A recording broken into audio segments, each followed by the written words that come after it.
ഓ മാൻ, എനിക്ക് നല്ല വിശപ്പുണ്ട്. ഇന്നലെ രാത്രി കഴിച്ച ബീഫും പൊറോട്ടയൊക്കെ ദഹിച്ചെന്ന് തോന്നുന്നു. ഇപ്പോൾ നേരെ മെസ്സി പോവുക. രാവിലെ ഇവിടെ ഒരു 6:30 മെസ്സി പോകണം. മെസ്സി പോയി വല്ലതും കഴിക്കണം. അപ്പോൾ ശരത്തേട്ടനോട് വിളിക്കാം.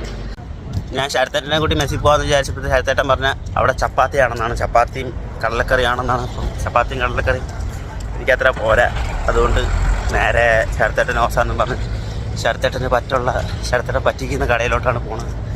ഖത്തറിൽ മാത്രം കണ്ടുവരുന്ന ഒരു പ്രത്യേകതരം കാറ്റും വെയിലും ചൂടൊക്കെ ഉണ്ട്. ആ ചൂടൊക്കെ കൊണ്ട് ഞാൻ നേരെ പോകുന്നത് ബ്രാവോയിലോട്ടാണ്. ബ്രാവോ എന്ന് പറഞ്ഞാൽ ശരത്തേട്ടൻ്റെ പറ്റുകട.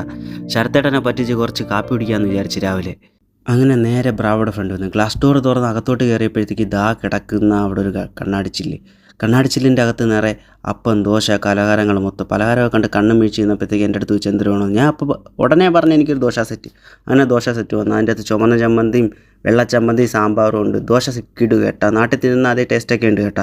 അങ്ങനെ ശരത്തേട്ടൻ ഓർഡർ ചെയ്ത് പെറോട്ടയും ഗ്രേവിയും.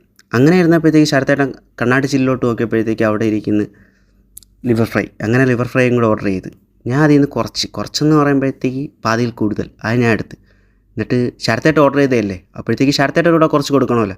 അങ്ങനെ കുറച്ച് ശരത്തേട്ടൻ കൂടെ ഇട്ട് കൊടുത്ത് പേരിനും വേണ്ടി കേട്ടാ. എങ്കിൽ പിന്നെ പ്ലേറ്റ് എന്നെ നോക്കി ചിരിച്ചിരിക്കുന്ന ലിവർ ഫ്രൈ ഒന്ന് ടേസ്റ്റ് ചെയ്ത് നോക്കിയാലോ. ടേസ്റ്റ് ചെയ്ത് നോക്കി, നല്ല ടേസ്റ്റ് ഉണ്ട് കേട്ടാ, ഒരു രക്ഷയില്ല, പൊളി.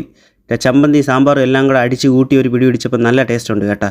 തിന്ന് പ്ലേറ്റ് കാലിയാവറായപ്പോൾ ശരത്തേട്ടൻ എൻ്റെ അടുത്ത് ഒരു ചായ വേണമെന്ന്. അങ്ങനെ ഞാൻ പറഞ്ഞ് ചായ വേണമെന്ന്. ശരത്തേട്ടൻ ചുമ്മാ ചോദിച്ചതായിരിക്കും, പക്ഷേ എനിക്ക് വേണം കേട്ടാ. ഞാൻ വെറുതെ വിടത്തില്ല. പ്രഷർ ചെയ്ത് കഴിഞ്ഞാൽ പിന്നെ എങ്ങനെ കഴിക്കാതിരിക്കാൻ പറ്റും. ഇനി പ്ലേറ്റിൻ്റെ മുമ്പിൽ ചായയും കുടിച്ചിരുന്ന് കഴിഞ്ഞാൽ ശരത്തേട്ടൻ്റെ പറ്റും കൂടും എൻ്റെ പറ്റിക്കലും കൂടുമെന്ന് കണ്ട ശരത്തേട്ടൻ നൈസായിട്ട് പറഞ്ഞ് പോവാന്ന്.